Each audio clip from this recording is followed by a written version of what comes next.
AIMIM यानी all India Majlis-e-Ittehadul Muslimeen party की मान्यता रद्द करने को लेकर सुप्रीम कोर्ट में एक याचिका दायर की गई थी। याचिका में कोर्ट से मांग की गई थी कि चुनाव आयोग की तरफ से एआईएमआईएम को दी गई मान्यता रद्द कर देनी चाहिए। हालांकि सुप्रीम कोर्ट ने मंगलवार को इस याचिका पर सुनवाई करने से इनकार कर दी। बता दें कि हैदराबाद से सांसद असदुद्दीन ओवैसी एआईएमआईएम के अध्यक्ष हैं।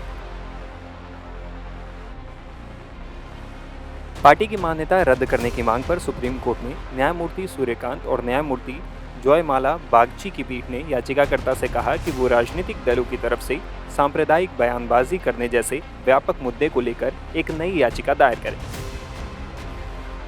कोर्ट ने मामले पर टिप्पणी करते हुए कहा, हम यहाँ किसी एक सांप्रदायिक पार्टी की बात नहीं कर रहे हैं। कभी कभी क्षेत्रीय पार्टियाँ क्षेत्रीय भावनाओं को भुनाती हैं, तो फिर क्या किया जाना चाहिए? कुछ पार्टियां जातिगत मुद्दों को भी भुनाने की कोशिश करती है, जो कि उतना ही खतरनाक है। बिना किसी पर सीधा आरोप लगाए इन मुद्दों को व्यापक रूप से उठाया जा सकता है।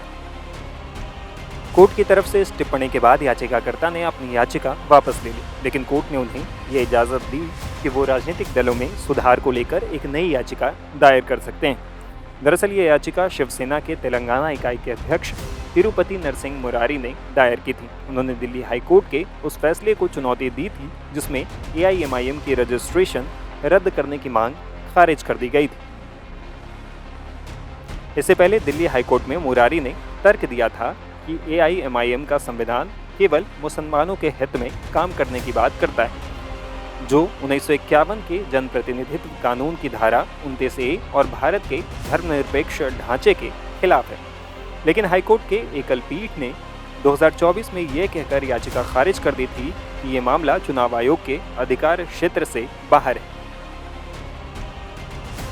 अब सुप्रीम कोर्ट में मुरारी की तरफ से पेश हुए वकील विष्णु शंकर जैन ने तर्क दिया कि किसी भी राजनीतिक पार्टी को धर्म के नाम पर वोट मांगने का अधिकार नहीं है। उन्होंने कहा, ये साफ है कि धर्म के नाम पर वोट नहीं मांगे जा सकते हैं। ये भारत की धर्मनिरपेक्षता की मूल भावना के खिलाफ है।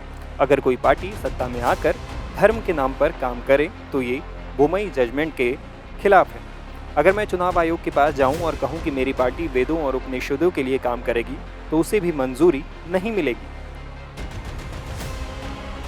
इस पर न्यायमूर्ति कांत ने कहा कि संविधान ने अल्पसंख्यकों को कुछ विशेष अधिकार दिए हैं और एआईएमआईएम के संविधान में ये दर्ज है कि वो भारतीय संविधान में दिए गए अधिकारों के लिए काम करेंगे।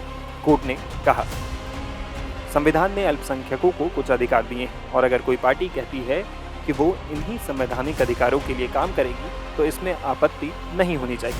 अगर कभी चुनाव आयोग वेद या पुराण पढ़ाने से रोके तब आप कोर्ट आएं, हम उचित कार्रवाई करेंगे। आखिर में कोर्ट ने कहा कि अगर किसी नेता की तरफ से सांप्रदायिक भावना भड़काने का कोई स्पष्ट उदाहरण हो तो याचिकाकर्ता उस पर अदालत का दरवाजा खटखटा सकते हैं, लेकिन किसी पार्टी के नाम पर सीधा आरोप लगाना उचित नहीं है।